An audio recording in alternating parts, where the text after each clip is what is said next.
Welcome in, everyone. We are jumping straight into a deeply insightful dialogue today between two individuals, Amina and Booty. Yeah, it's a really fascinating source material. It is. They spend their time exploring the very real friction between faith, character, and just the pressures of modern life. Right, because, we all know the standard definitions of moral frameworks. Sure. But where this dialogue breaks new ground is how it fundamentally separates the theoretical knowledge of what is good. From the actual daily biological habit of being good. Exactly. We are looking at the distinction between moral, operating as ethics, and akhlaq, operating as character. Okay, let's unpack this, because understanding the gap between those two concepts is essentially the master key to navigating everything from material wealth to the absolute chaos of the digital age. That distinction is really where the entire conversation anchors itself right off the bat. When Amina and Budi talk about moral, or etika, they map this directly to the Islamic concept of marifat. Which is the fundamental knowledge of good and bad. Right, it represents the universal principles that align human behavior with Islamic law, or Sharia. We're talking about overarching concepts like honesty, justice, brotherhood. Yeah, it is the rule book. It focuses on the required relationships with Allah and with society. But, possessing that knowledge is entirely different from embodying it. Totally. And that is where the second term, akhlaq, enters the picture. Akhlaq derives from the root word kuluk, which translates to innate nature or character. So if marifat is the intellectual understanding that stealing is wrong, kuluk is the biological, heart-level lack of desire to steal in the first place. That is a great way to put it. The dialogue uses a brilliant architectural analogy here that I think perfectly visualizes the relationship between the two. Moral is the foundation, but akhlaq is the application. It's the building itself. Right. And ultimately, the crown of the structure. I mean, you can hold a flawless blueprint in your hands. You're going to know every single rule of structural engineering. But if you never pour the concrete, Or if you build the house using rotten wood, the perfection of the blueprint is entirely useless. what's fascinating here is how that architectural reality aligns with a historical quote from Prophet Muhammad, found in Bukhari 3324, where he states, "I was sent to perfect noble akhlaq." The intentionality behind the word perfect is really heavy there. It is. The primary goal of Islamic dawah, the core of the message, isn't merely about distributing a list of regulations. Because the foundational rules, the morals, were often already present in society. Exactly, but the execution was completely flawed. The ultimate purpose is cleansing the soul of bad traits and actively constructing noble ones. So the rules are just the scaffolding required to build that noble character. You nailed it. Here's where it gets really interesting. Amina and Booty don't let this sit as a purely theoretical or theological debate. No, they bring it down to a highly relatable, really complex scenario. Yeah, they discuss the hypothetical of someone who's incredibly diligent in their daily prayers, someone who never misses a single required ritual. But who constantly gives in to anger, yelling at their family, and creating a toxic environment at home. Yeah, that scenario isolates the action-intention gap perfectly. It really does, because when you view that person through the lens of marifat, they are fulfilling their moral obligation. They know the rules. Right. They understand the requirements of the faith, and they are executing the ritual of prayer. However, by allowing unmanaged negative emotions to consistently damage their social interactions and literally traumatize their family. Their akhlaq is effectively in ruins. They possess the blueprint, but the building is actively collapsing on the people they love. But wait, let me push back on that a little bit. Yeah. I mean, isn't the ritual of the prayer itself supposed to instill the discipline required to not yell at your family? That is the ideal, yes. So if someone is doing the ritual but still lashing out, is the worship completely useless? The dialogue addresses that exact tension. The ritual is a tool meant to facilitate transformation. If the transformation into a person of better character does not occur, the ritual has not fulfilled its core purpose. The conversation actually references Surah An-Nahl verses 90 and 91. Right, which describes revelation as a light guiding believers. Exactly. And think about it, light does not force a traveler to walk on the right path. It merely illuminates the obstacles and the safe passage. So a person can stand in the light, perform the ritual, and still choose to walk directly into the mud. Yes, faith absolutely has to be balanced with good character so that real-world actions reflect those divine values. The light is meant to illuminate the path you actually walk on, not just serve as a spotlight on your ritualistic performance. That's a powerful way to frame it. The level of cognitive dissonance required to maintain that kind of compartmentalization is staggering to me. It really is. You check the box of the required task. You feel justified in your religious or moral standing, while simultaneously ignoring the collateral damage your actual behavior inflicts on the people around you. It requires a profound lack of internal awareness. Which is precisely why Budi introduces the concept of taqwa into their dialogue. Yes, referencing Surah Sajda, verse 16. Taqwa is positioned as the very core of Akhlaq. It is the internal compass.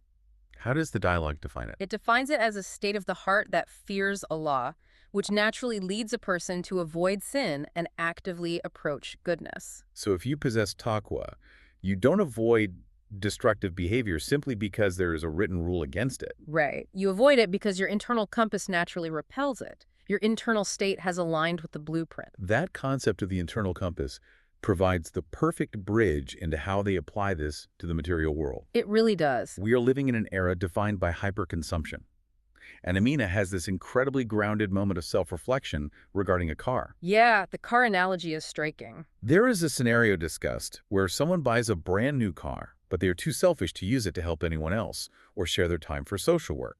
And Amina reflects on her own life, noting how she felt a deep sense of shame just having one car when she already had enough to meet her basic needs. It makes you realize how easy it is to lack akhlaq, even when bathed in material comfort. Which raises an important question that the dialogue grapples with extensively. How do we interact with the modern material world without letting the pursuit of resources completely corrupt that internal compass? The framework they use to solve this is the concept of zuhud. Now, zuhud is frequently and incorrectly defined as strict asceticism. The idea that you must abandon the world, reject all wealth, and live in deliberate poverty to be truly pious. Exactly. But Amina and Budi's conversation clarifies that zuhud does not mean abandoning the world. It means not being bound by it. But how practical is that really? I mean, if zuhud means not being bound by the world, how does someone living paycheck to paycheck who fundamentally has to obsess over money just to survive and feed their family practice this without feeling like a theological failure? That is such a critical distinction. Because it's easy to say, don't be bound by your car when you already have one. Right. The dialogue frames zuhud as a relationship with the material world, not a mandate on your tax bracket. Okay, that makes sense. The person living paycheck to paycheck who works tirelessly to provide for their family but remains generous with their spirit and honest in their dealings is practicing zuhud. They are interacting with the material world out of necessity and duty, not out of a corrupting greed. Exactly. And to illustrate the danger of that corrupting greed, the conversation pulls from Hadith Muslim 1085, which delivers a very stark metaphor. Whoever has two boats is among the people of hell. Two boats. In a modern context, that is the ultimate symbol of unnecessary accumulation. It is the second house that sits empty most of the year, or the relentless hustle to upgrade a lifestyle that is already perfectly comfortable. Historically, a boat was a massive capital asset. It was a primary means of survival and commerce.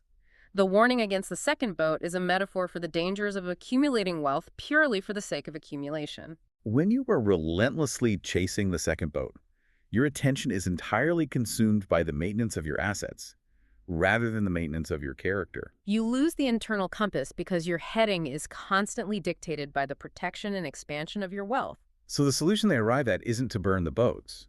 We aren't supposed to abandon wealth, but we cannot hoard it either. Right. The middle ground, the active practice of akhlaq in a material society, is the redirection of those resources. How does that look in practice? The active practice is infaq, or charity.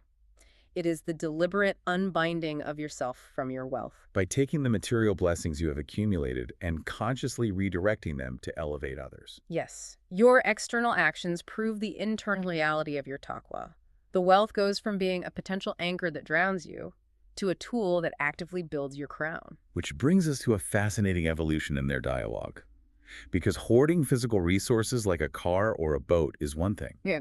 But today, the most valuable resource we are relentlessly programmed to hoard is attention and validation. Oh, absolutely. Amina and Budi pivot this entire framework of the internal compass directly into the digital age. They start examining how Akhlaq survives the endless, polarizing scroll of social media. It is the ultimate pressure test for character. Amina poses the reality of our current environment. How do you maintain this internal compass when social media platforms are algorithmically designed to breed outrage, division, and envy? The engagement metrics literally reward the breakdown of Akhlaq. They do, and Booty's response, rooted in their exploration of the texts, is uncompromising. In the era of the gadget, Akhlaq begins with absolute control over two things, the tongue and the eyes. To articulate the stakes of this, they examine Surah al-Hujurat, verses 11 and 12. These verses prohibit false suspicion, hazad, which is envy and gibah, the act of backbiting or gossiping. These aren't just minor character flaws, they are the exact behavioral currencies that fuel the entire digital economy today. Yes, but the text doesn't just offer a polite suggestion to avoid gossiping. It compares the act of backbiting to eating the dead flesh of your own brother. If we connect this to the bigger picture, the use of that specific imagery is incredibly deliberate. Because it's so shocking. Why rely on such a visceral, grotesque metaphor? Because intellectual arguments against gossiping usually fail. When a piece of online gossip is sufficiently entertaining, or when tearing someone down aligns with our own ideological biases, our intellect easily rationalizes participating in the outrage. We'll just excuse it. Exactly. The metaphor of eating dead flesh is designed to bypass that intellectual rationalization entirely. It aims to instill a profound sense of biological disgust. It forces you to view the casual destruction of another person's reputation not as a harmless digital pastime, but as an act of absolute moral cannibalism. It shatters the normalization of the behavior. We are so insulated by the screen that dropping a toxic comment or sharing a malicious rumor feels entirely disconnected from reality. But holding that image of dead flesh in your mind the next time you attempt to participate in an online pylon completely rewires your response. It makes the behavior physically repulsive. And the conclusion they reach for surviving this environment requires actively gatekeeping your own attention. You cannot rely on the platforms to curate a morally healthy environment for you. Practicing akhlaq in the digital age means taking radical responsibility for what you allow your eyes to consume and what you allow your tongue or your keyboard to produce. It means filtering out the noise that breeds hasad and jiba, and rigorously guarding the inputs that shape your internal compass. So what does this all mean? When we look at the totality of Amina and Booty's conversation, it becomes clear that faith was never intended to be a sterile checklist of theoretical knowledge. Not at all. The marifat, the foundation, only matters if it results in the khuluq, the actual lived character. The most fitting synthesis of this entire philosophy is found in a piece of wisdom Booty shares from Hadith Ahmad. The best of people are those that bring most benefit to the rest of mankind. Notice that the ultimate metric for success isn't defined by how much theological knowledge you have memorized. Or how flawlessly you isolate yourself from the world to maintain personal purity. Right. The metric is external utility.